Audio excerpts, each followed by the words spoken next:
Bueno,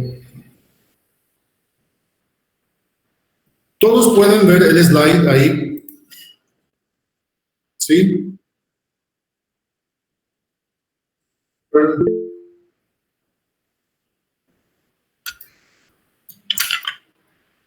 Ok.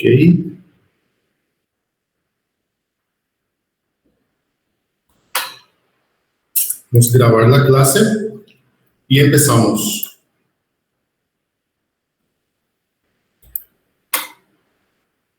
Bueno, gente, hoy nosotros estaríamos empezando que estaríamos terminando la unidad número 1 con esta clase que trata sobre los modelos de relación médico-paciente.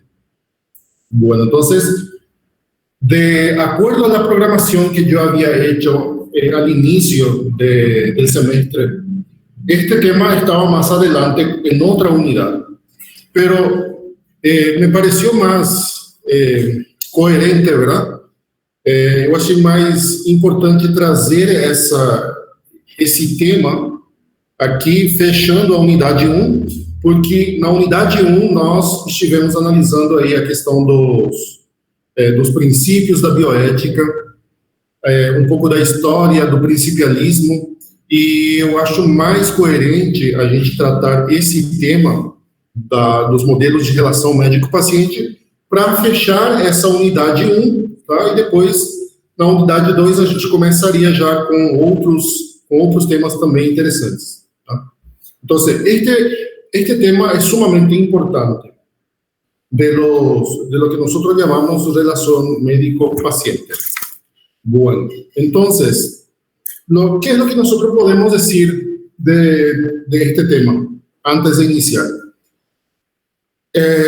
Assim como a gente sabe, né, a nível geral, que nos últimos anos existe assim vários debates a nível mundial nesse sentido da participação do paciente nas tomas de decisões. Tá? Então, esse é o ponto central aqui, quando a gente fala dos modelos de relação médico-paciente. A participação do paciente nas tomas de decisões. Tá? O conflito que nós vamos a observar acá quando hablamos de relação médico-paciente será principalmente en lo que sería el principio de autonomía, ¿verdad? Por un lado está el paciente que tiene el derecho de ejercer su autonomía, pero por otro lado también está la salud de la persona, o sea, la decisión del médico. Então, o médico ele tem que agir de acordo ao que ele acha que é melhor para o paciente nesse momento. Tá? Então, de acordo a todo esto, es lo que vamos a analizar, los modelos de relación médico-paciente, señalar cuáles son esos modelos y tratar de establecer algún tipo de modelo ideal de la relación médico-paciente. Muy bien. Entonces, si alguien tiene alguna duda sobre algo que se está diciendo, puede utilizar el chat sin ningún problema. Bueno, entonces, comenzamos.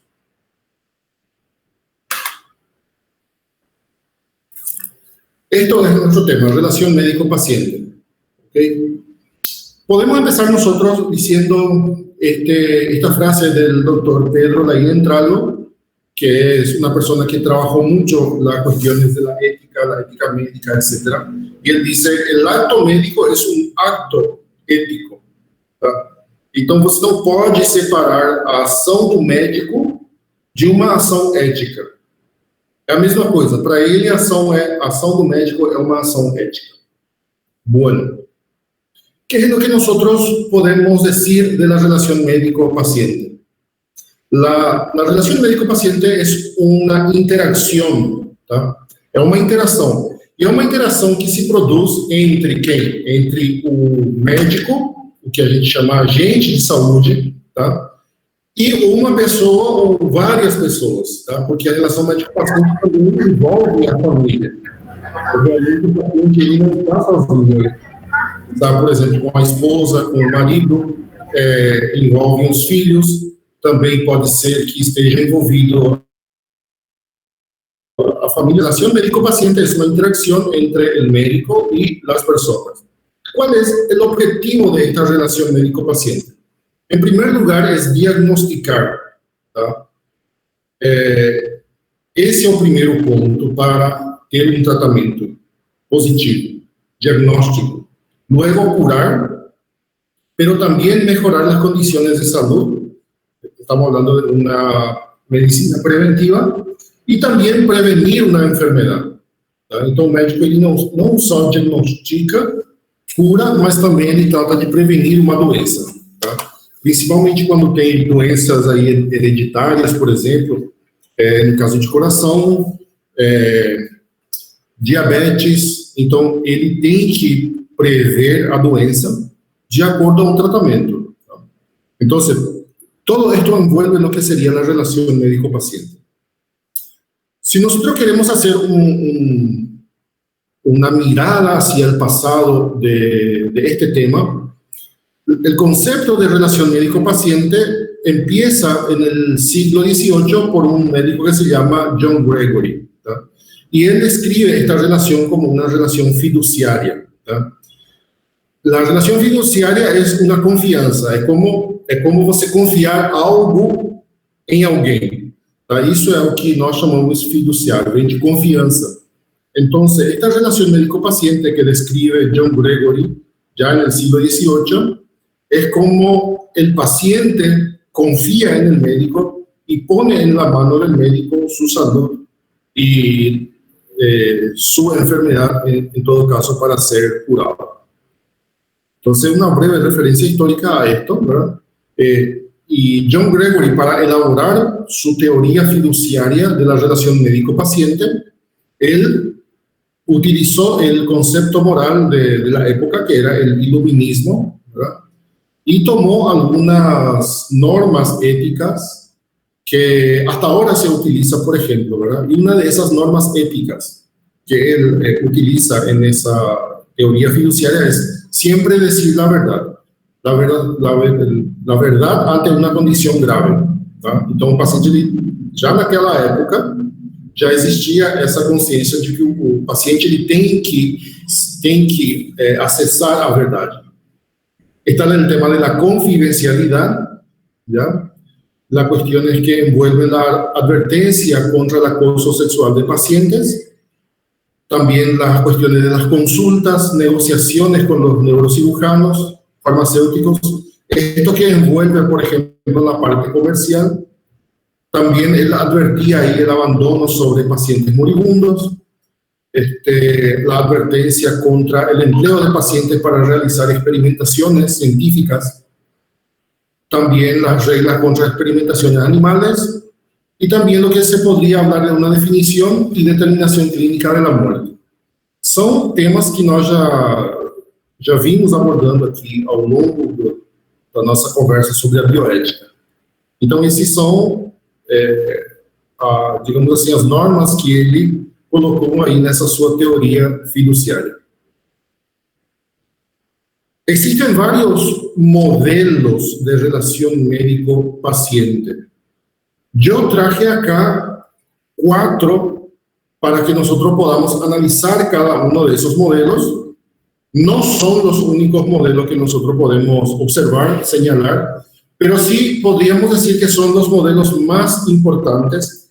Son los modelos que nosotros podemos observar, señalar, y es lo que se ve, por ejemplo, en los hospitales públicos, en las clínicas comunitarias, en las clínicas privadas, en servicios, por ejemplo, de cirugía estética, servicios de nutrición, etcétera. Y también, podríamos decir, hasta en los campos de batalla, ¿verdad? Entonces, en primer lugar, vamos a tener ahí el modelo paternalista. Luego hay un modelo que se llama modelo informativo, el modelo interpretativo y el modelo deliberativo. Son 4 principios, 4 modelos de relación médico-paciente que vamos a estar analizando ahora. Bueno. Y vamos a empezar por el modelo paternalista. O modelo paternalista ele vem de pater, vem de padre, tá? Vem de pai, né? Este modelo tiene el objetivo principal de hacer el bien al paciente siguiendo los criterios clínicos del médico, tá? Então, aqui, o médico, ele vai ser como uma espécie de protetor. Ele vai ser uma espécie de pai, aquele que protege. Então, aqui a gente só observa a ação do médico, tá? Aí na imagem vocês podem observar como o médico, ele é um gigante, ele é enorme, e o paciente, ele é pequeno, tá? Então, toda a ação dessa relação médico-paciente está na figura do médico, no modelo paternalista. Bueno, pero vamos a ir viendo, por ejemplo, cuáles son las características de este modelo. En el modelo paternalista, prevalece la actitud autoritaria del médico, tá? Então, o médico, ele não ouve o paciente, tá? Por exemplo, não existe autonomia do paciente nesse modelo de relação. O médico é o que indica, o médico realiza os procedimentos diagnósticos terapêuticos, o paciente realmente tem um papel passivo, tá? Quando a gente fala paciente, realmente aqui é o paciente, ele não tem um papel ativo. Tá, eu vou aceitar daqui a pouco, tá, Adriano? Sem problema. También no se respeta la autonomía del paciente, y acá es donde nosotros hablamos del paternalismo médico, ¿ok? Entonces, esas son las características del modelo paternalista. Voy a citar aquí.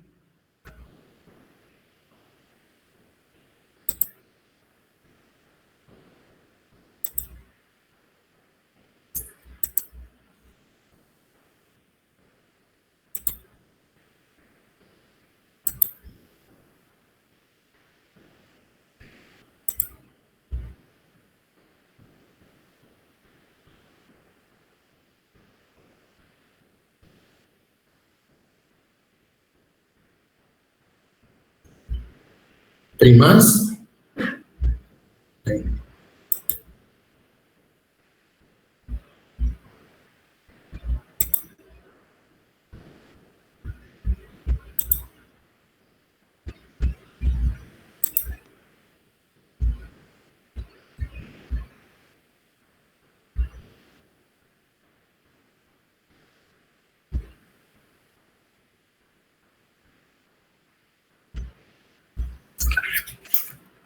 Bom, se tiver mais alguém aí, eu vou aceitar depois, tá? Bueno, entonces estamos con un modelo paternalista, ¿tá? Estas son las características. Actitud autoritaria es lo que prevalece, la actitud autoritaria del médico. El modelo paternalista se basa en dos suposiciones, ¿tá? En primer lugar, se basa en la suposición de que existe um critério objetivo do médico, tá? Então, é assim, como o médico, ele é quem tem o conhecimento, quem tem a ciência, tá? Então, existe um critério totalmente objetivo, tá? Para ele, nessa relação. Então, o único que pode dar respostas a partir desse critério objetivo é o médico. Então, a opinião do paciente, ele não conta aqui, nesse sentido. Então, la otra suposición es que, a partir de este criterio objetivo, el enfermo debe sentirse agradecido por la decisión tomada, ¿tá? Por cualquier decisión tomada por parte del médico, porque realmente lo que se hace, o la intención que hay en un modelo paternalista, es hacer el bien al paciente. Tá? Porque a ideia do médico é curar o paciente, tratar o paciente. Bueno. Entonces, si nosotros podemos ver acá los principios, el principio que va a primar en el modelo paternalista es el de beneficência. Tá? Beneficência é o médico que realiza, mas também é o paciente que recebe o bem. Mas não existe nenhum tipo de autonomia. Não existe autonomia nesse modelo, ¿ok? Bueno, ese es el modelo paternalista. No sé si hasta acá hay alguna pregunta que quieran hacer. ¿Da para comprender, gente? ¿Tá? É bem simples. Aí a gente vai fazer um exercício depois para identificar onde a gente observa esse tipo de modelo. Bien. Bueno, sigamos. Luego tenemos el modelo informativo. Cuando hablamos de modelo informativo, estamos hablando de un modelo que tiene el objetivo, en primer lugar, de brindar al enfermo toda la información para que éste pueda tomar la mejor decisión. Ese es un modelo informativo. ¿Tá? O médico informa.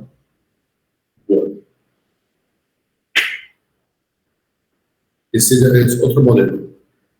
En un modelo informativo, por ejemplo, que también se llama modelo consumidor o científico, el objetivo es proporcionar al paciente, al enfermo, toda la información relevante para que pueda el paciente elegir la intervención que más le conviene, que más desee.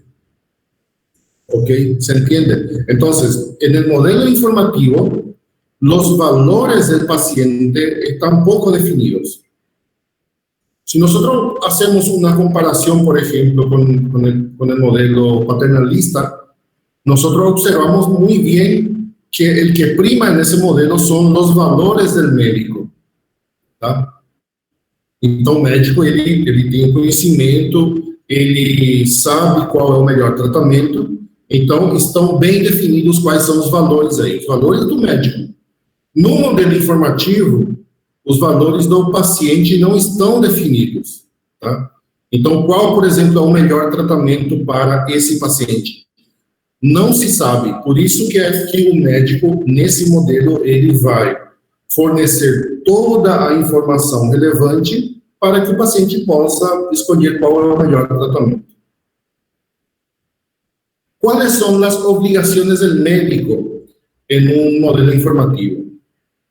Lo que podríamos decir es brindar informaciones verdaderas. ¿Tá? También podríamos hablar de cultivar sus conocimientos, ¿tá? Porque para que o médico ele possa fornecer toda a informação, ele tem que conhecer. Pero también se podría hablar, por ejemplo, consultar a otros médicos, que es una forma también de aprendizaje.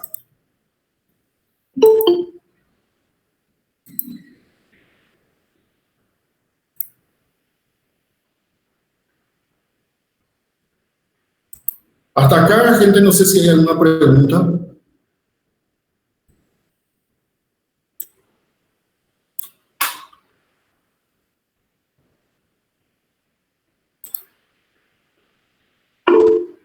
Tá. Bueno.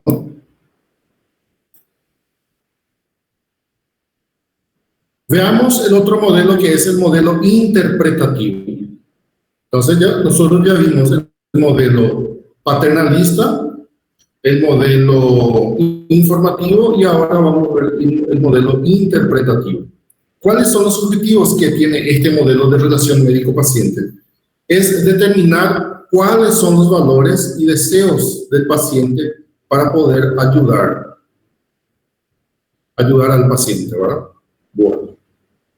En el modelo interpretativo, nosotros podemos decir que el médico funciona como una especie de asesor, ¿tá? Entonces, determinar los valores del paciente, qué es lo que realmente desea en ese momento y ayudar a elegir. Esse é o papel do médico nesse modelo. Tem muita gente chegando atrasado.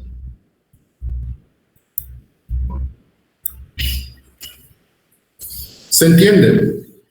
Então, aqui o médico, em primeiro lugar, ele vai ouvir o paciente, né? Ele vai ouvir o paciente. E daí ele vai interpretar o que o paciente precisa. E a partir dessa interpretação, o médico ele vai assessorar, ele vai fornecer informações. Ok? Luego tenemos lo que podríamos llamar un modelo deliberativo.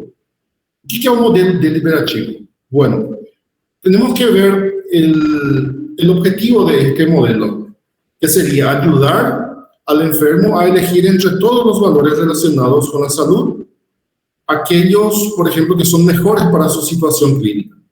Nosotros podemos decir que el modelo deliberativo es el modelo ideal de la relación médico-paciente, tá? Porque aqui, tanto o médico como a opinião do paciente é o que vai prevalecer aqui nesse modelo. Tá? Então, no modelo deliberativo, o médico ajuda al paciente a determinar entre todos os valores. Deve oferecer toda a informação sobre sua situação clínica e ajudar a tomar as melhores decisões.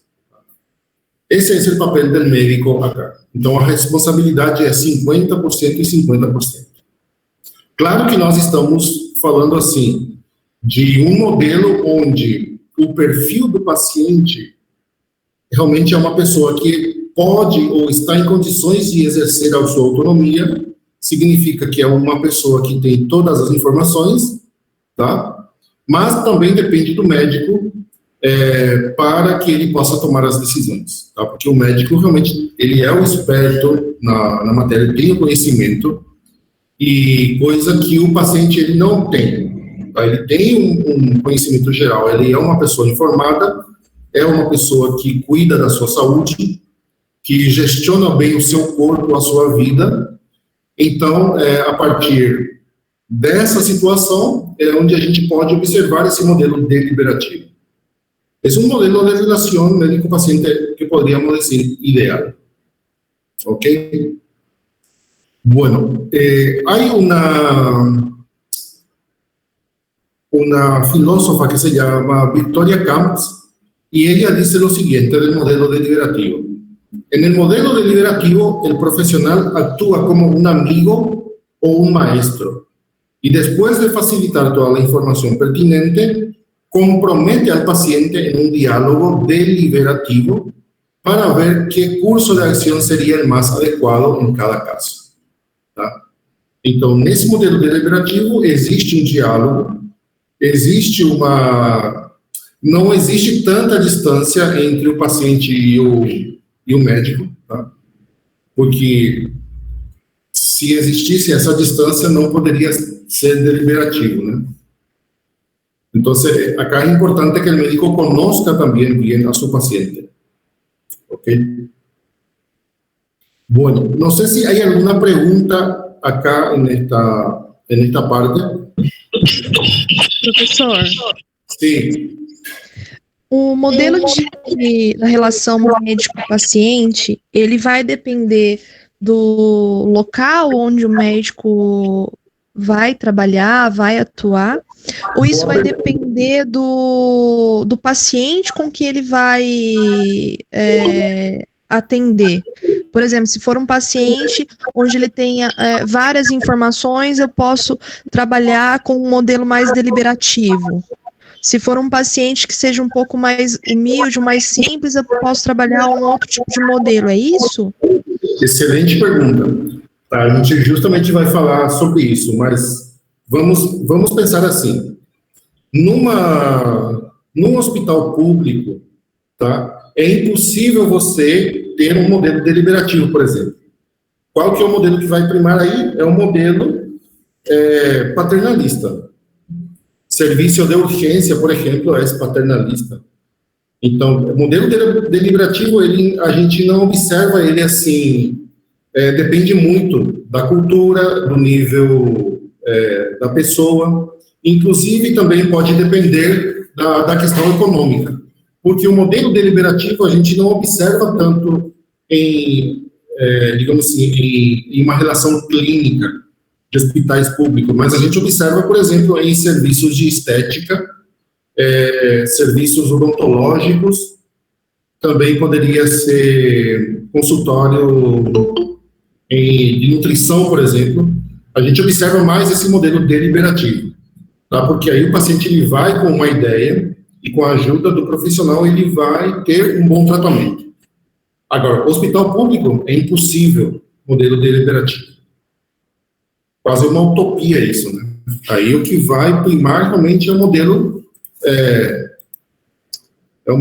paternalista. Então depende muito de onde eu estou exercendo.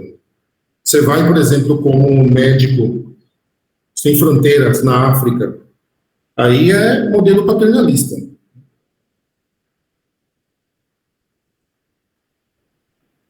Hay algunos ejercicios que vamos a hacer más adelante sobre eso, pero quiero primero que hagan esto. Tá? Queria dar 5 minutos para que vocês façam esse exercício. Temos os diferentes modelos de relação médico-paciente, certo? Cada um deles tem aspectos positivos e aspectos negativos. O que eu quero que vocês façam? Eu quero que vocês coloquem aí com suas palavras, como vocês entenderam, e não como estavam no slide. Aspectos positivos e negativos do paternalismo informativo, interpretativo e deliberativo. De cada um de eles, ¿ok? Para compartir un poco, para ver qué puede salir de acá. Así como ustedes entendieron. ¿Pode ser?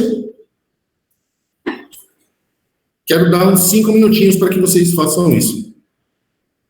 Deixa eu aceitar aqui os alunos que estão solicitando.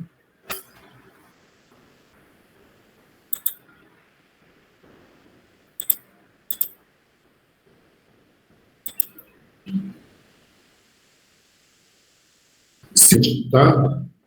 E aí eu vou escolher assim algumas pessoas de forma aleatória para compartilhar um pouco com a gente. O que colocou aí? Qualquer pergunta eu estou aqui, tá?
Sim. Mas não, aqui não recebi nenhuma solicitação, não.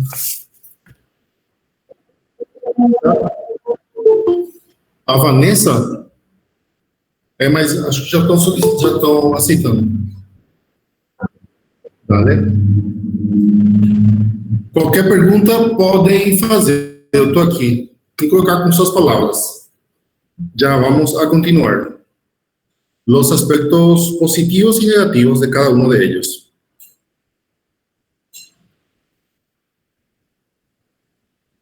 Acredito eu que no deliberativo não existe, não deveria existir aspectos negativos. Mas se vocês consideram algum aspecto aí, sem problema.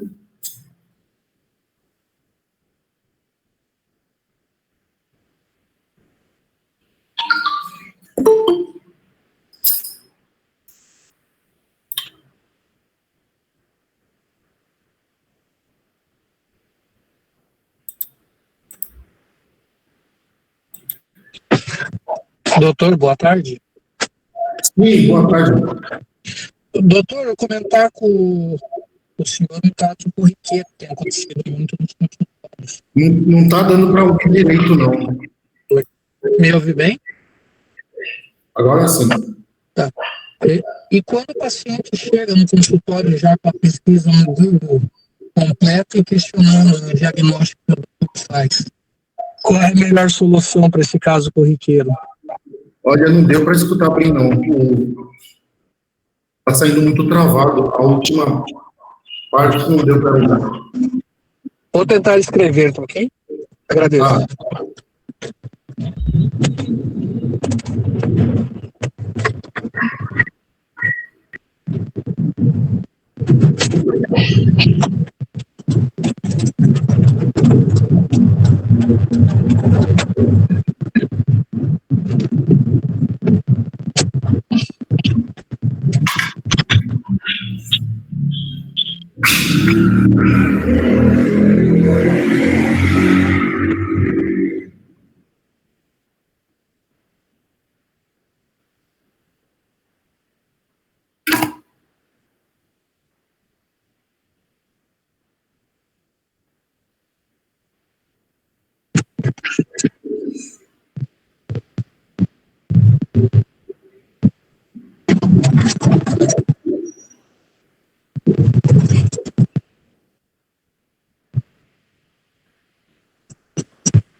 Já está, pessoal? Podemos começar?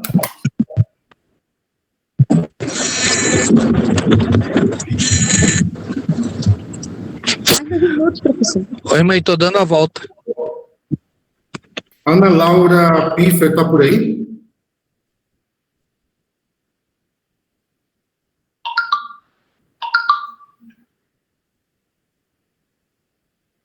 Ana Laura.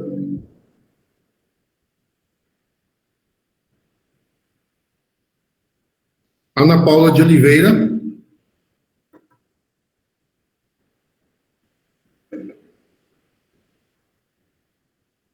Ana Paula de Oliveira Lima. Poderia dizer aí quais são os aspectos negativos do paternalismo, por favor? Pode usar o microfone se quiser.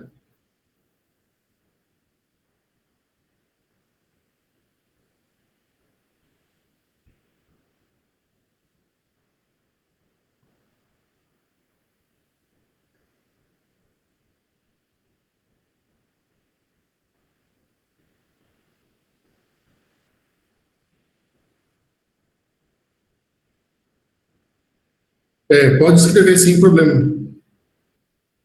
Denis colocou aí aspecto negativo, né? Atuação limitada do paciente, certo? Quase que a atuação é inexistente. Muito bem. Isso. O paciente submisso não respeita a sua autonomia do paciente, né, Ana Paula? Liberdade, é isso, exatamente. Muito bem. E quais seriam os aspectos positivos?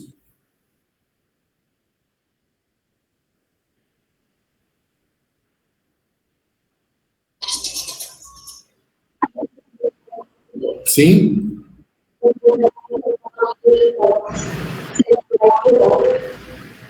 Na paternalista, positivo? Sim. O médico toma decisões para o bem do paciente. Isso, exatamente, porque... Professor, Sim. podría también ser como, por ejemplo, el médico puede poner en práctica su conocimiento para beneficio de los pacientes. Tiene más autonomía para eso. Esse é o positivo, o aspecto positivo, certo? Exatamente. O que a gente observa nos hospitais públicos é paternalismo, né? Serviço de urgência, etc. Muito bem. E ele informativo, como seria? Alguém pula ser aspectos positivos, informativo.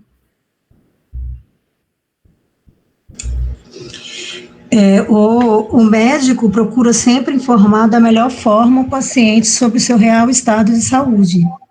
Aspecto positivo, isso.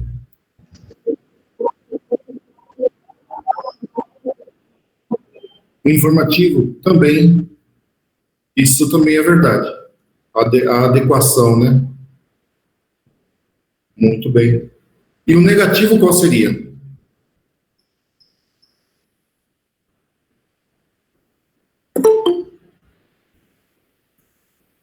Do informativo. Ok, que ele perde tempo. Oi? Eu coloquei que não mais tempo. Junto e estou perdendo tempo.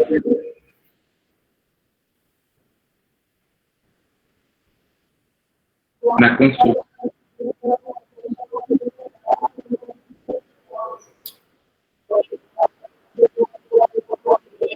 Sim. E aí tem o risco, né, de lesionar aí aquele princípio de beneficência, que é fazer bem ao paciente, né? Exatamente. O paciente pode estar influenciado na hora de tomar a sua decisão também. Muito informativo. Profesor, principalmente cuando hoy se busca mucho por la internet las informaciones de determinada enfermedad, Exato. autodiagnóstico. Y muchas veces Doutor, la decisión del doctor, del médico que está atendiendo al paciente, puede contrariar la información que ese paciente buscou antes. Exato. Eu acredito também que pode gerar uma falta de compreensão entre médico e paciente, dependendo de cada indivíduo, né? Pode ocorrer algum fato, o médico não conseguir se comunicar de uma forma clara com o paciente, dependendo do paciente, né? Sim. Com aspecto negativo, né? Pode ser também.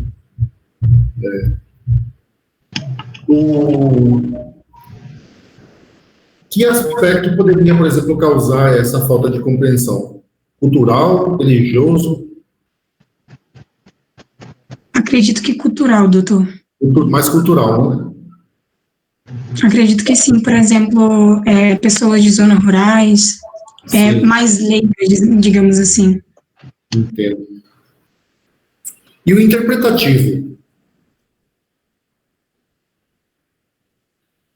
O interpretativo é parecido ao modelo informativo. isso, o médico, ele apenas realiza um trabalho de assessoria, né? Ele Sim. faz uma assessoria mostrando ao paciente as formas de tratamento. Ele Sim. apenas assessora. Assessora. E esse assessoramento, ele é positivo ou negativo?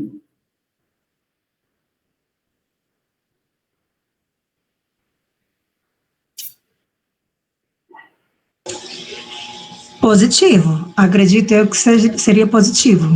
Sim. Porque a intenção, eu acho que com a assessoria, ele é fazer com que o paciente possa exercer a sua autonomia, né? Isso. Então, aqui existe a intenção de que o paciente possa exercer a sua autonomia. Nesse caso. E no deliberativo também. Nesse caso, entraria bem o critério de beneficência, né, do... Sim. Exatamente. E o aspecto negativo do interpretativo?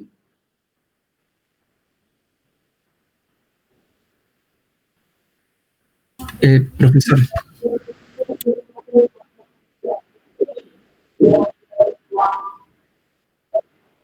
Sim. Interpretativo. la otra cosa del interpretativo que nosotros podemos asociar como informativo es la información lo más sencillo y lo más bien aplicado que la información pueda ser dada al paciente para que él pueda como interpretar de una manera positiva, o depender de la información que el doctor va a dar a él, puede ser negativa. Sí. Exacto. Y lo del deliberativo, ¿cuáles son los positivos? O paciente, ele é ativo em todo o processo, né? O profissional, né, o médico, ele ajuda o enfermo a eleger sempre, relacionado sempre aos valores, né, do paciente, a melhor forma de sua situação clínica, né? Exato. Muito bem. Tá, e aí a gente observa os aspectos negativos, positivos de cada um deles, né? E a gente pode ir observando onde a gente observa esses tipos de... Vamos começar com o paternalismo. Onde vocês acham que a gente observa o modelo paternalista? Temos aí opções. Hospitales públicos, clínicas privadas, campos de batalha, misiones médicas en países extranjeros, servicios médicos estéticos, nutrición, odontológico, atenção e enfermagem. Se bem que a enfermagem, a gente está falando aqui do médico, mas na enfermagem, é paternalista ou não? O que vocês acham? Tem enfermeiro aqui com vocês? Na enfermagem, sim, né? Porque, às vezes, dependendo do protocolo, o enfermeiro, ele vai informando ao paciente o procedimento, mas realmente é paternalista, né? Guilherme fala que o K também, clínica comunitária, sim, exato. Muito bem. Serviço de urgência também. Professor, eu acredito que tudo que se dirige a grandes massas acaba se tornando paternalista. Exato. Isso é uma boa conclusão. Sim. Interessante. P. Professor. Sim. O que, na verdade, na minha opinião, tá? A gente tem que tomar muito cuidado com esse modelo paternalista, é que muitas vezes o médico ele não atua como protetor, né? Mas como autoritário, como autoritarismo. Isso. E isso acaba prejudicando um pouco o atendimento, né? Isso em qualquer área específica ou em qualquer local. Isso é um aspecto negativo do paternalismo, né? Ele tem esse risco de ser autoritário. Exatamente. E o modelo informativo, onde que a gente observa isso?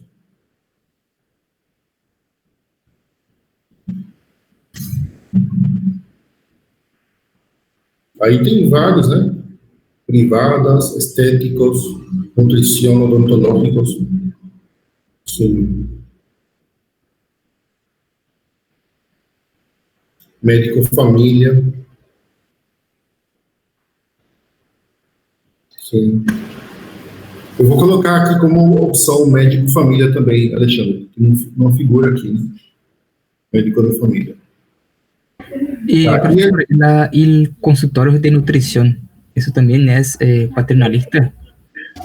Nutrición, bueno, pero depende. Nutrición es más informativo o deliberativo, depende mucho. Acá está en el interpretativo pero también acá figura en el deliberativo nutrición, ¿verdad? Sí, porque la nutrición, el profesional va a intentar adecuar el estilo de alimentación que el paciente tiene, claro, Sí. que de una forma más saludable. Más saludable. Entonces creo que no sea paternalista, porque Sí. el paciente también tiene sus Sí. criterios.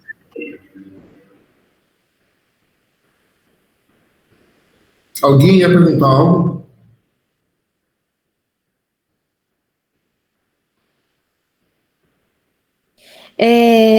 Dentro dos consultórios de nutrição, em alguns casos, dependendo da patologia que o paciente apresenta, o modelo paternalista se encaixa diretamente.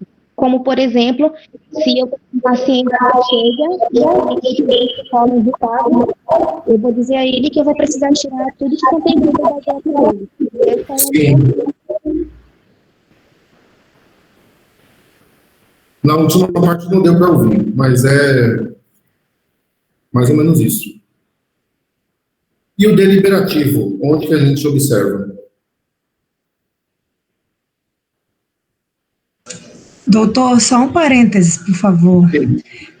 No caso daqueles pacientes que estão internados, que estão em observação médica, no caso, a alimentação teria que ser regrada e ser receitada por um nutricionista do hospital e médico. Então, ele não teria como decidir o que comer. Ele teria que seguir uma dieta. Então, seria, nesse caso, aí, no caso, seria clínica de nutrição, mas, no caso, há essa possibilidade do paciente acabar recebendo essa relação paternalista dentro do hospital, com necessidade. Sim. Eu acho que tudo que se refere ao hospital público, assim como alguém disse aí sobre a questão da massa, ele é paternalista, né? E ele se torna paternalista porque a nossa medicina ela é paliativa, né? Não é uma medicina preventiva. Se fosse uma medicina preventiva, eu acho que o modelo tinha que ser diferente.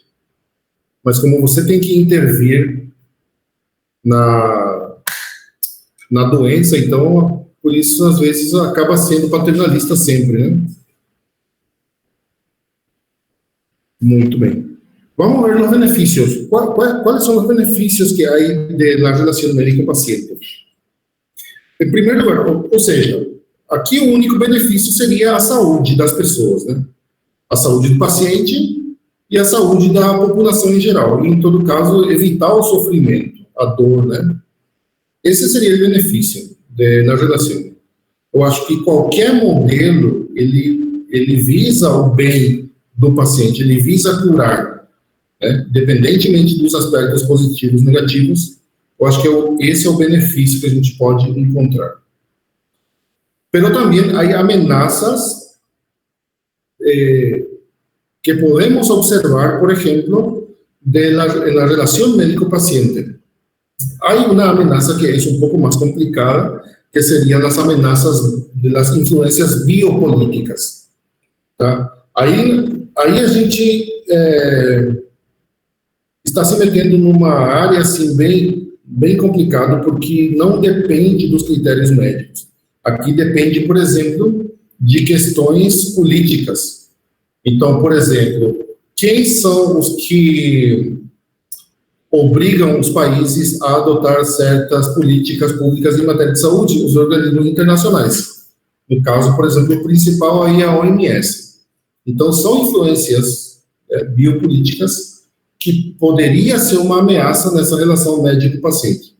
Temos aí a influência econômico-industrial, por exemplo. Né? Então, às vezes, o médico sabe que o paciente ele não precisa de tanta medicação, mas ele receita por uma questão econômica, industrial, farmacêutica. Né? E há vários tipos de ameaça que nós podemos observar. Há conflitos de interesses, há, por exemplo, inclusive os mesmos límites da medicina, etc. Pero eso hay en cualquier parte, no es solamente acá en Paraguay, sino también en cualquier parte del mundo hay esa amenaza de la relación médico-paciente. Mas o que eu queria para comunismo, a China está tomando conta da OMS, então daqui a pouco a gente vai ter como tratamento a medicina alternativa chinesa também. E vai deixar de ser alternativa. Tenho acá uma entrevista que queria passar a ustedes muito interessante sobre como deveria ser a relação médico-paciente. É uma entrevista de um médico, ele tem muita experiência na área, tá? Eu acho que pode ajudar bastante para compreender um pouco como deve ser a relação do médico com o paciente, tá? Então, para sintetizar um pouco todos esses modelos, eu vou deixar para vocês aqui essa entrevista. Vou colocar aqui. Olá, amigos. Aqui é Seiichi Arata, da Arata Academy, o projeto NatoGood. O projeto NatoGood é o nosso projeto de bem-estar, saúde, fitness. Eu tenho grande felicidade em trazer aqui para vocês uma pessoa especial, professor doutor José Goldenberg. Professor Goldenberg é professor livre-docente da Universidade Federal de São Paulo de Medicina e também médico do Hospital Israelita Albert Einstein há mais de 40 anos. Professor, que prazer. O prazer é meu e o meu prazer é maior. Poder trazer informações ao seu público tão seleto. Muito obrigado. E, pessoal, olha, eu gostaria muito de começar esse bate-papo. Acho que é um vídeo fundamental para você. Nós vamos falar como que você, paciente, pode escolher bem os seus médicos. Como é que você tem um bom relacionamento paciente, profissionais da área de saúde. Eu gostaria de começar com duas perguntas até relacionadas, professor. Primeiro, qual que é a importância, qual o valor de seguir esse caminho? O valor de ser médico, isso está conectado com a segunda pergunta que a gente vai fazer. Como é que você, que está assistindo esse vídeo, vai saber se você está diante de um bom profissional? Mas, primeiro, a importância de ser médico.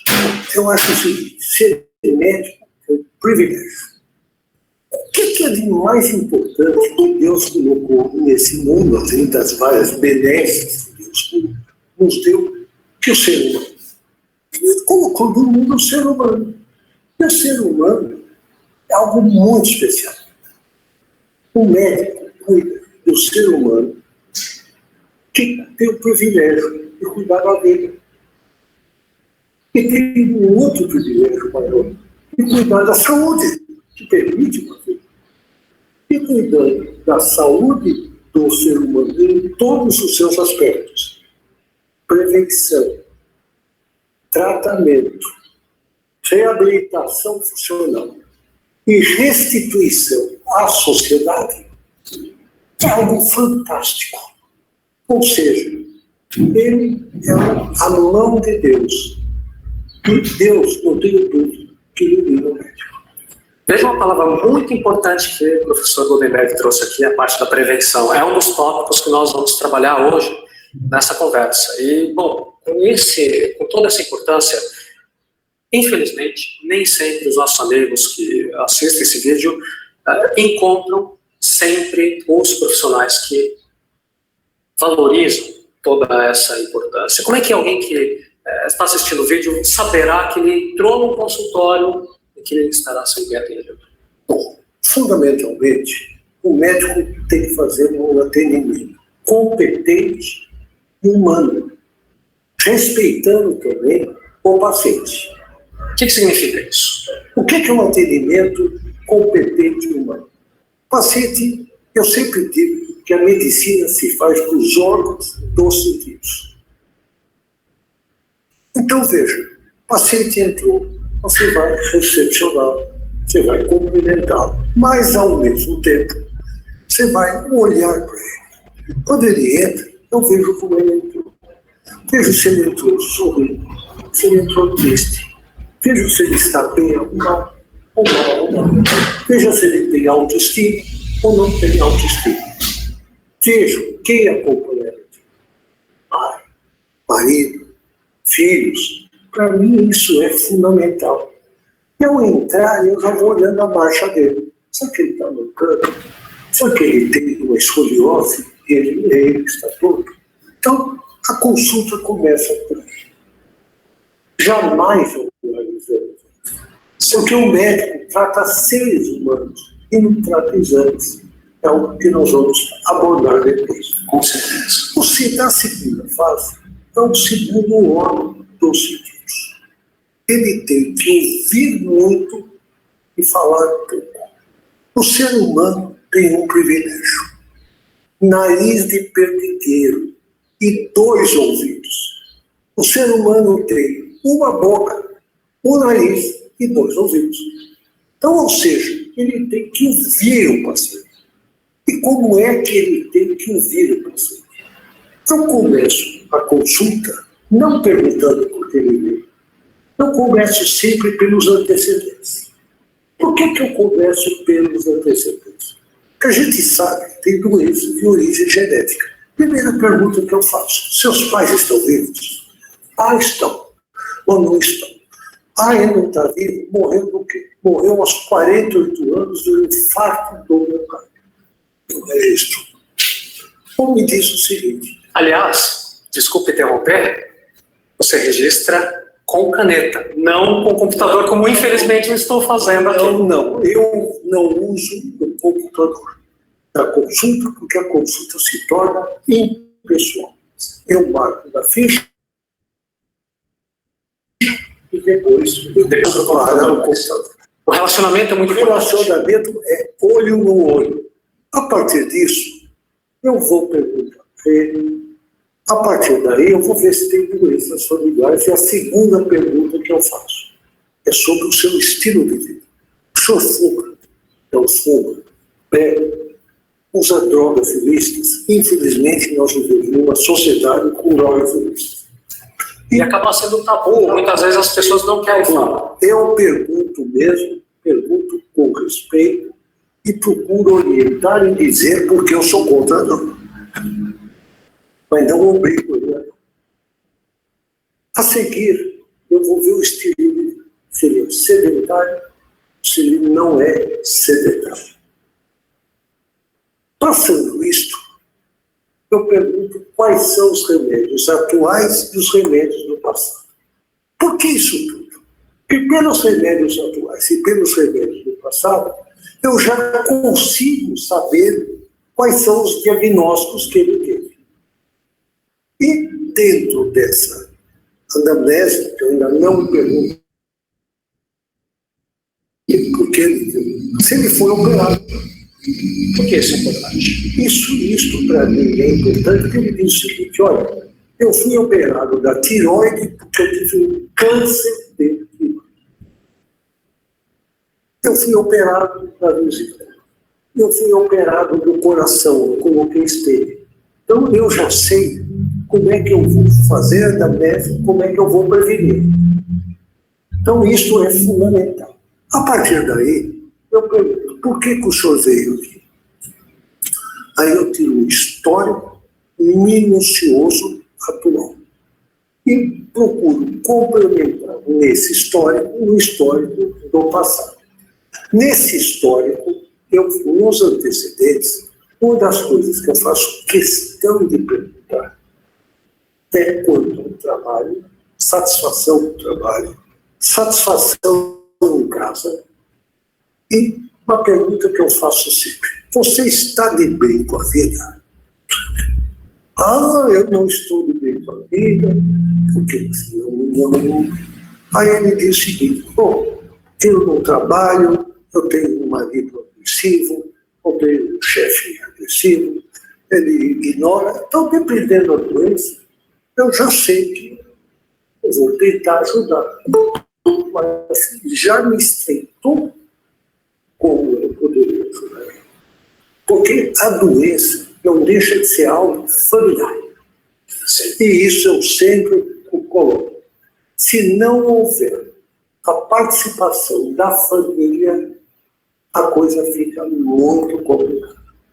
Porque eu sou o coach, eu sou o orientador, eu oriento e mais que isso, eu procuro me expressar na linguagem bíblica. Sábios, fale uma linguagem que quem está ouvindo entende e se certifique que você foi compreendido. Eu faço questão de me certificar que eu fui compreendido. E explico ao paciente, a seguir, eu passo uma limpa ao exame físico. Antes da gente falar do exame clínico geral, só para recapitular, para que vocês entendam. Existe a importância do histórico do paciente, seus antecedentes pessoais, familiares, dos vários aparelhos, psicológicos. Psicológicos incluem tudo. Eu chego nos pais. Eu sempre pergunto a ele, você tem um filho? Você gostaria que o seu filho tivesse um pai como seu pai? Eu pergunto diferente. Se for um homem, eu pergunto assim, se você se apaixonasse por uma mulher do perfil da sua mãe, você casava com ela? Para o homem, a mesma coisa. Agora, para quem não está entendendo bem o motivo disso, não é por mera curiosidade, por frivolidade. Existe uma intenção clínica. Existe uma intenção clínica disso. Porque existem doenças psicossomáticas e orgânicas que começaram dentro de casa. Então é fundamental eu ter todas as informações antes de eu iniciar o exame clínico. Quando eu vou fazer o exame clínico, eu mando tirar roupa. Não existe esse exame clínico por cima da roupa. Isso não existe. Tira uma chapa e volta. Você vai ao ginecologista, ele te examina por cima da calcinha ou por baixo da calcinha. Você vai no urologista, ele te examina por cima da cueca ou por baixo da cueca. Então, como é que eu vou examinar uma coluna sem tirar a roupa? Como é que eu vou fazer uma palpação sem tirar a roupa? Claro que isso com recato e com o máximo respeito. Com certeza. E com o máximo. Em fazendo o exame clínico geral e o exame específico dos vários aparelhos. O sujeito vem no meu consultório com uma dor do ombro. Ele ganha um exame clínico completo. Porque cabe a mim fazer prevenção. Eu vou tirar a pressão está. Bom, eu vou tratar o ombro ou eu vou cuidar da pressão também? Ele vem comigo, ele vem com uma queixa, de uma dor abdominal. Se eu não examino, eu não sei se é fígado aumentado. Eu não sei se é dor no cocô, se é dor pelo silimóide. Então, exame geral, que inclui, inclusive, a escuta, não só do tórax, como da barriga também. Então, além do ruído aéreo, quantas vezes eu não detectei um sopro e fiz diagnóstico de aneurisma e preveni que ele pudesse perder a vida. Agora, isso tudo demanda tempo. Não existe consulta médica inferior a 45 minutos. Isso não existe. O resto é invenção. Eu já te falei que o médico que gosta de ver exame de imagens tem lugares melhores. Em São Paulo, você pode ir à Pinacoteca, você pode ir no Museu de Arte Sacra. Você quer ir para o exterior? Vai até o Louvre. Então, existem outros lugares onde se adora imagem. Esse é um problema muito grave. Eu até gostaria de dedicar um tempo especial neste vídeo para que a gente discuta esse grande problema. Antes disso, nós completamos, então, o antecedente, o exame clínico geral. Completando o exame clínico geral, eu converso com o paciente, olha, a chave do seu caso é isto. Explico o raciocínio médico. E aí que eu vou solicitar os exames.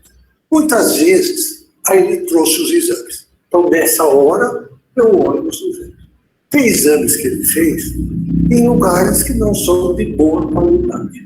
Eu sou obrigado a mandar repetir em lugares que têm uma qualidade melhor. Se o exame é adequado, para mim basta. Se não é adequado, eu vou solicitar os exames bioquímicos necessários, dependendo de exames fisiológicos, enfim, exames de imagem, que isso pode ser o raio-x, a sonda, a tomografia ou a ressonância. E nessa hora, dependendo do caso, eu dou uma medicação provisória. Eu digo que é provisória. E termino a consulta dizendo o seguinte: olha, tratar um ser humano é um planejamento contínuo que poderá ser mudado. O meu raciocínio de hoje poderá não ser o raciocínio da manhã. Eu sempre digo que o médico sempre acerta. Tem uma outra coisa muito importante disso aqui, que a gente está traduzindo para o caso concreto, aquelas frases abstratas que a gente escuta por aí. Então, você tem que encontrar profissionais médicos que tenham uma abordagem humana. Tá bom, o que significa isso?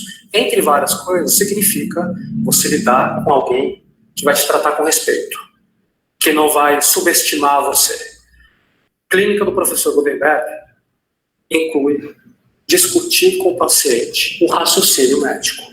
E se certificar que você está entendendo qual é a sequência. Mais com isso. Quando eu vou medicar, eu negocio com ele o tratamento. E uma das coisas que eu me certifico é a condição financeira. Como é que eu me certifico? Pelo emprego. Quantos filhos tem? Está na escola pública?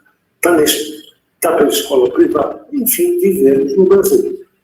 Portanto, não adianta dar o último remédio do mundo quando ele pode comprar a primeira caixinha. Então, eu preciso dar o remédio custo-benefício mais eficiente, que traga a menor cota de efeitos colaterais, respeitando as suas comorbidades. Comorbidades são as doenças que ele apresenta. Então, veja, é um jovem que tem pressão alta, já teve úlcera, ele já teve gastrite. Se eu vou dar um anti-inflamatório, eu estou tomando muito, vai sangrar, porque ele pode sangrar, ele pode ter uma colite, ele pode ter uma hipertensão, sabe? Dependendo da comorbidade, ele pode ter insuficiência cardíaca. Muitas vezes eu precisava cortisona, eu preciso me certificar se eu tenho diabetes. Veja, então, o médico, por que eu tiro todos aqueles antecedentes e os exames? Por curiosidade que não é. Não é curiosidade. É para quando eu for medicar, eu uso os fármacos mais eficientes com menor prejuízo para a doença. Para a individualidade. A consulta é sempre individualizada. O tratamento é individualizado. Não existe duas consultas iguais. Eu vou parafrasear Paracelsus, que dizia: a diferença entre o remédio e o veneno é a nossa. E quero chamar a atenção que os médicos falam muito de Hipócrates, o juramento de Hipócrates. O que ninguém nunca leu, que Hipócrates é o pioneiro da relação médico-paciente. Hipócrates colocou que ao você medicar um paciente, vai ver no corpo que você vai dar o remédio. Fantástico! Maimônides, grande sábio da Idade Média, um médico judeu, erudito, falava exatamente o mesmo. Então, veja, os nossos ancestrais já falavam isso. Portanto, ao medicar um paciente, eu tenho que medicá-lo no todo, respeitando as suas comorbidades, as doenças que ele tem, para não ser o que diz Harvard, prejudicial, deletério. O médico não pode ser deletério. E ele tem que discutir com o paciente os efeitos colaterais e benefícios, e deixar claro que não existe a poção milagrosa. Quando o médico receita, é dentro da sua experiência e do conhecimento científico, que atende a maioria dos casos. Porém, existem pacientes que vão tomar o mesmo remédio e não vão se dar tão bem. Isso tudo com a medicina baseada em evidências, não é porque eu achei, eu sempre foi assim e quem manda aqui sou eu. Eu só acredito em medicina baseada em evidências. E acredito mais. Não existe achismo, existe a chometria. A chometria é a medida do eu acho.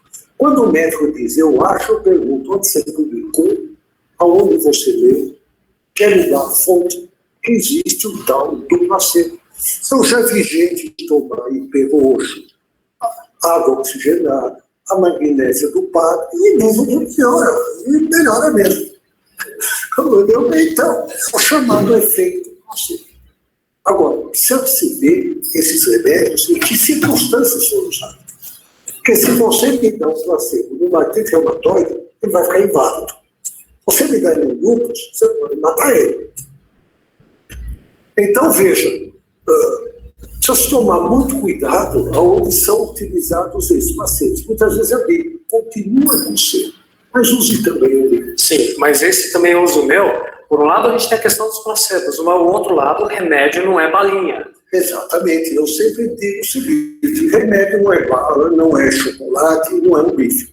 O remédio é para te ajudar e procurar te restituir a saúde e, se possível, melhorar a qualidade de vida. Porque existem doenças que não são curáveis, mas que você pode melhorar a qualidade de vida.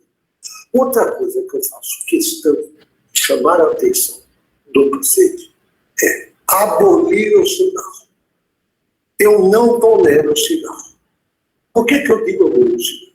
Ele dá mais de 70 doenças diferentes.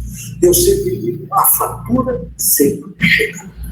É questão de tempo. E outra coisa que eu estimulo o paciente é fazer exercício. Exatamente. Fazer exercícios é fundamental. E ao indicar os exercícios, há algo que eu faço no exame. Eu vou ver se o paciente é hipermóvel. O que é hipermóvel? Aquele que vira cambota, cambalhota, etc. Porque o paciente hipermóvel não tem trava nas articulações. E as articulações têm um defeito de formação da fibrose colágena.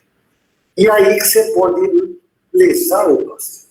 Então, tem que ser exercícios indicados para o paciente e não modismos. Porque hoje, infelizmente, temos muito modismos. Sim. Bom, aqui a gente está falando já de um outro tópico, que é o tópico de fatores de risco. Então, por exemplo, a sua idade você não controla. Você não controla também fatores como, por exemplo, a sua bagagem genética. Isso não tem como você controlar. Mas você pode controlar se você vai fumar ou não, se você vai encher a casa, se vai beber ou não, se você vai fazer exercícios físicos ou não. Por sobrepeso, né, professor? Você tocou um aspecto fundamental, que é a bagagem genética. Eu gostaria de aproveitar a deixa para uma colocação. Nós temos um fenótipo da nossa fotografia. E nós temos um genótipo, que é o que está no gene. Este é calamitoso, que a gente não sabe o que está dentro. Quando você se apaixona por alguém que você casa, você se apaixona pela fotografia. Sim. O que pode estar dentro do gene? Pode estar o gene da depressão. Pode estar o gene do hipotireoidismo. Pode estar o gene de uma Coreia de Huntington. Pode ter o gene da doença crônica. Porque quem doença crônica tem um perfil psicológico que nós vamos comentar sobre isso. Pode ter o gene da escoliose. Isso tudo você não sabe. Por isso que eu tiro a história. Porque muitas das coisas eu consigo prevenir e visualizar. Eu comentei com o indivíduo que o pai dele teve um infarto aos 42 anos e morreu aos 48. O que eu posso fazer por ele? Muita coisa. Primeiro, eu vou estudar a parte metabólica dele. Segundo, eu vou estudar os fatores de risco dele. Se ele é gordo, por favor, emagreça. Quer uma dica? Quer emagrecer? Vou dar uma dica. Agora, se você ficar por um tempo sem lactose e sem grãos, você certamente vai emagrecer. Estou dando uma dica. Não vai comer carne, peru. Aí eu vou dizer para ele, você não pode se estressar. Então, muitas vezes, eu tenho que dar para ele um remédio para diminuir o estresse. Estou falando em alguém que teve um infarto. Certo? Então, eu preciso prevenir que eu evitei o destino do pai aos 48 anos. Vou dar um outro exemplo. Pelo histórico eu tiro e me conta assim. Olha, minha mãe teve câncer de mama. E minha prima teve câncer de mama. Óbvio que tem que prevenir. Existem genes no familiar que dá câncer de mama. Eu já vou dizer para ela, não utilize anticoncepcional estrogênio. Vou dar um outro exemplo. Olha, na minha família, a minha mãe teve câncer de colo. Óbvio que eu tenho que fazer uma colonoscopia regular. Porque se eu detectar um pólipo, 8% cancerígeno.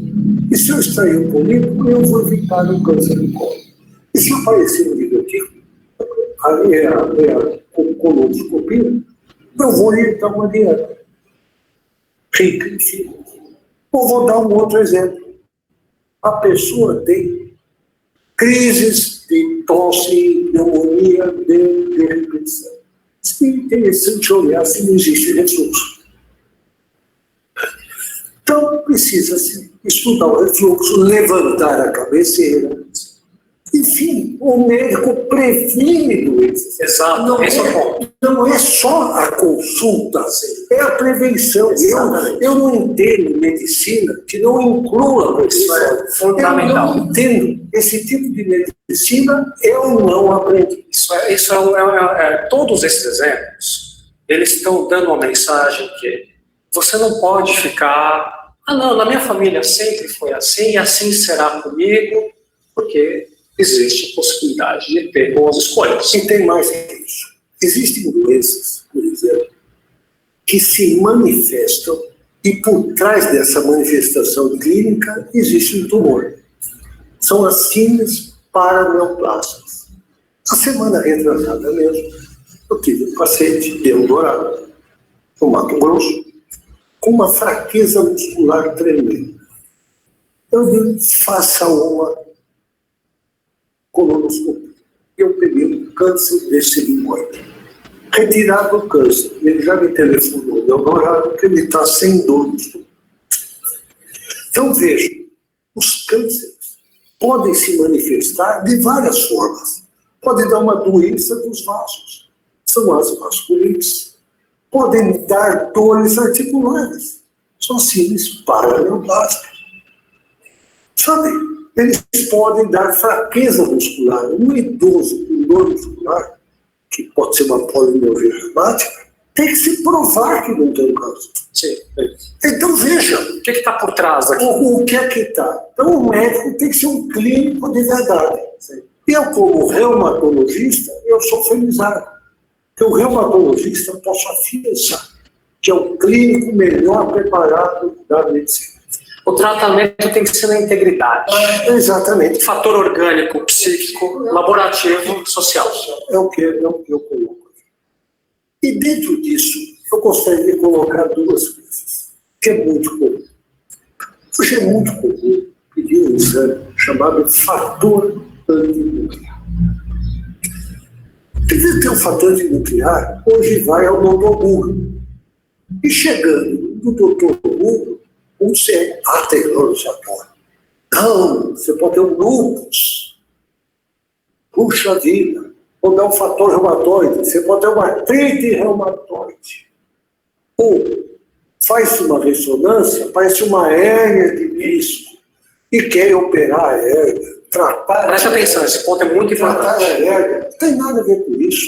Veja, se você tiver uma endometriose, ou se sua mãe tiver hipotiroidismo, tiroide Hashimoto, você pode ter um fã positivo.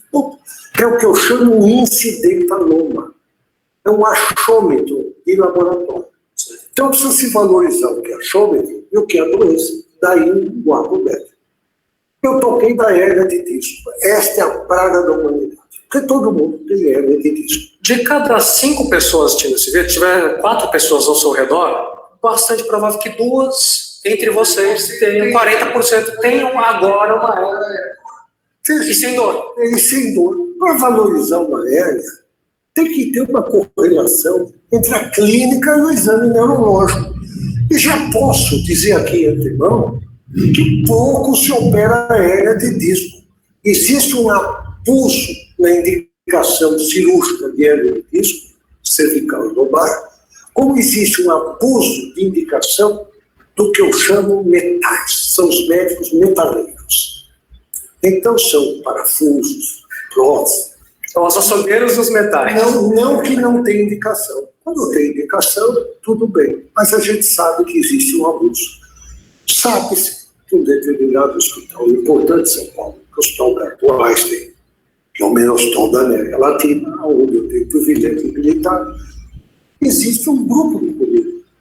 E nesse grupo de coluna, por alguma seguradora, são encaminhados pacientes com indicação cirúrgica para operar a coluna. 70% dos mesmos não têm indicação.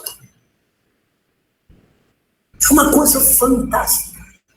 Ou seja, o abuso da indicação. Isso não vale só em coluna, isso vale em joelho. Porque quanto mais sensível, né, menos específico.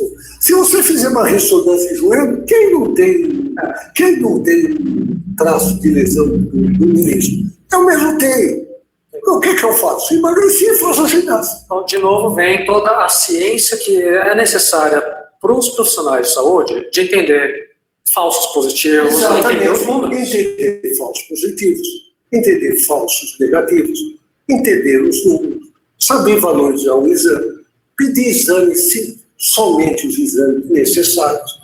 Veja, um laboratório importante em São Paulo, não vou citar nomes, quase todo exame lá que eles fazem é todo normal. 90% dos exames são normais. E mais que isso. Tem determinadas especialidades que eu já vi, não vou citar nomes, pede 40 exames, 50 exames, eu não entendo, nem muitos examinam fio de cabelo, eu não entendo por quê.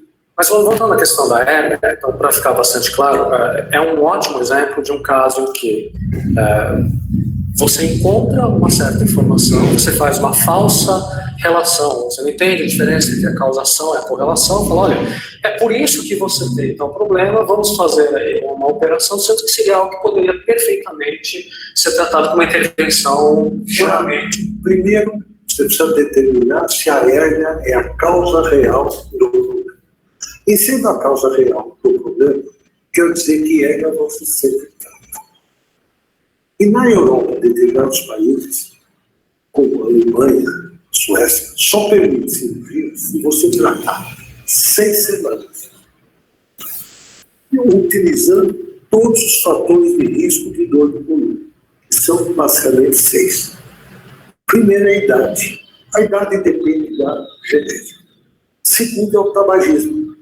Porque o disco é irrigado por um capilar. Isto é 5% do risco. Em terceiro lugar, é o sobrepeso. Em quarto lugar, é o sedentarismo. Tem que fazer exercício. Em quinto lugar, é obedecer postura. E quem já teve dor, tem 15% de chance de ter dor. E tem o fator emocional.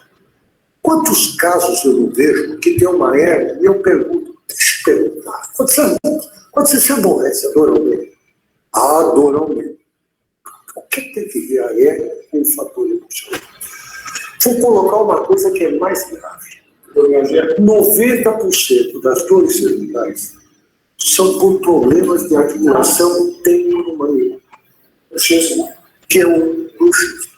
Quem tem bruxismo pode ter dor no pescoço, dor de cabeça, fadiga crônica, não dorme direito e está dentro de um perfil psicológico. A maioria dessas pessoas são perfeccionistas, obsessivos, compulsivos, dedicados, vocacionados, se metem aonde não são chamados. Quer resolver o problema de todo mundo, nos resolve próprios e, quando contrariado, se aborrece. Isso, muitas vezes, isso está ligado à ansiedade e à depressão.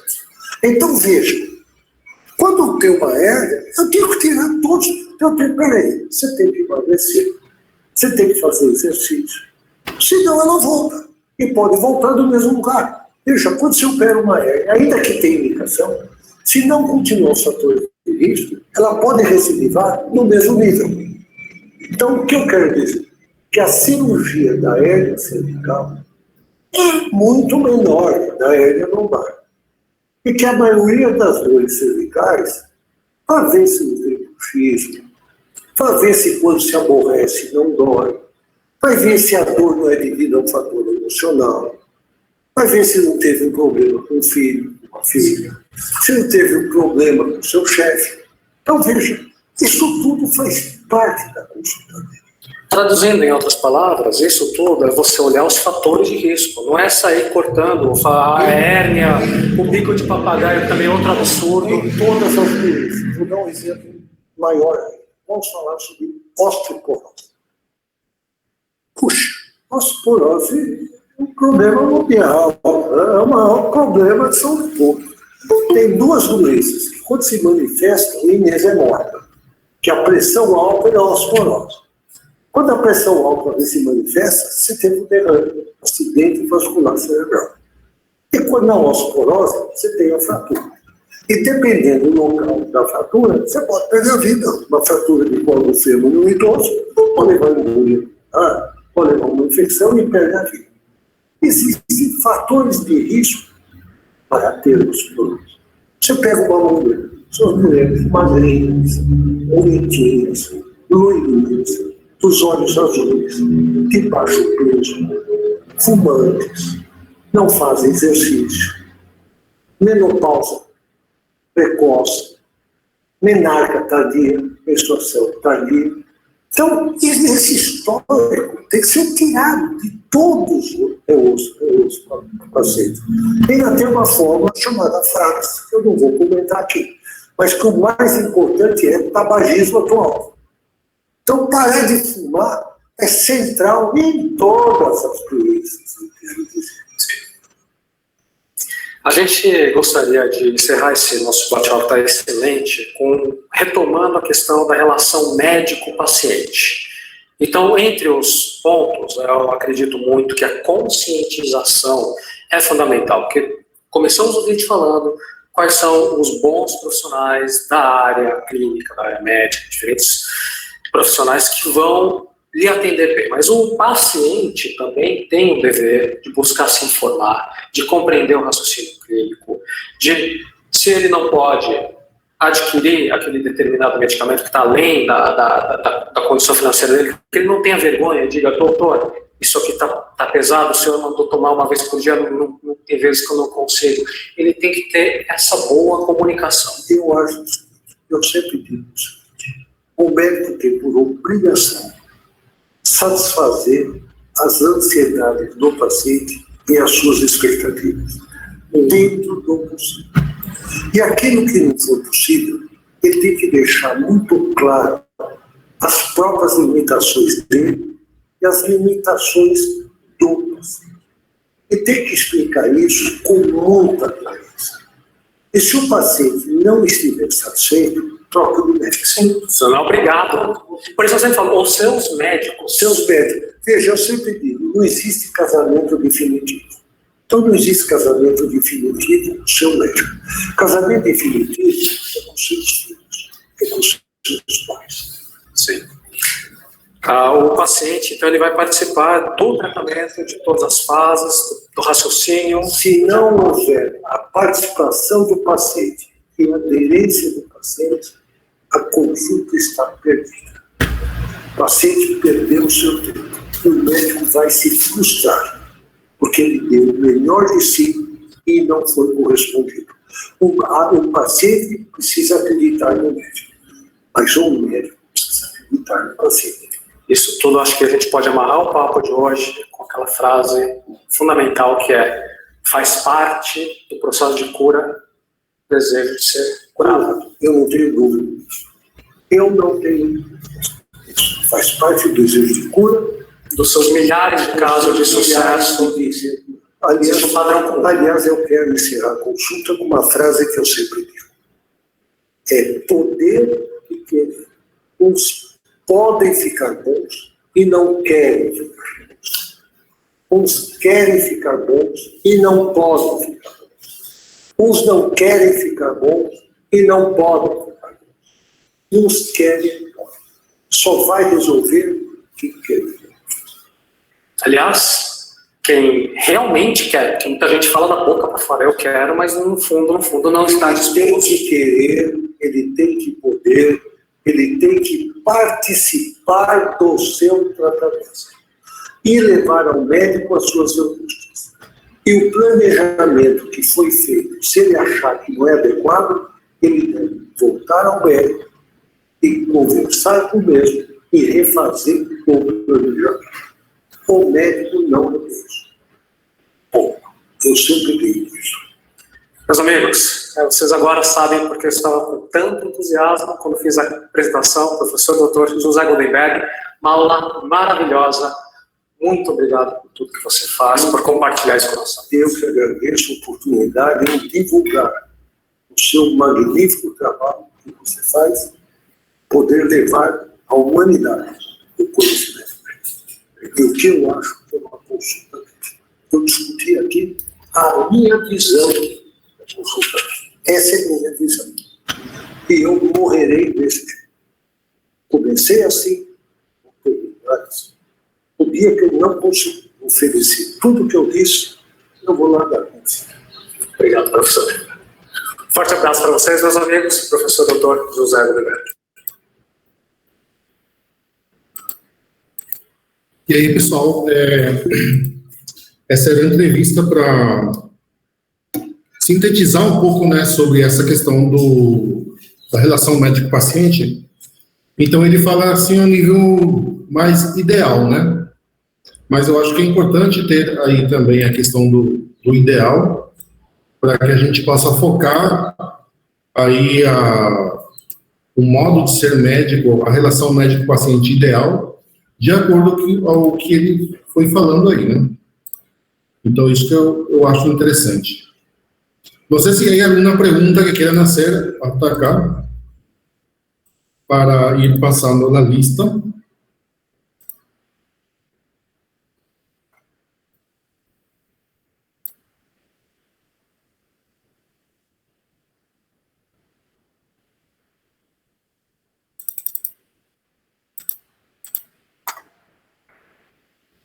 Tá.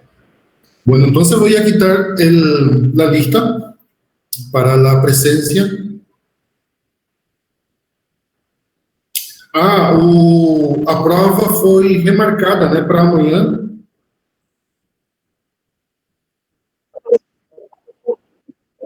Oi?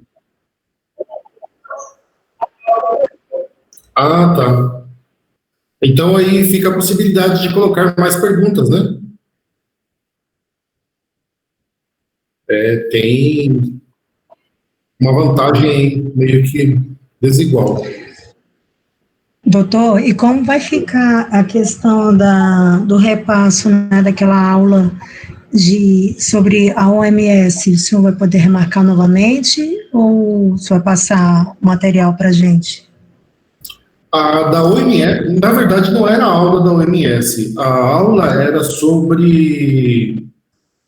O que era a aula da OMS?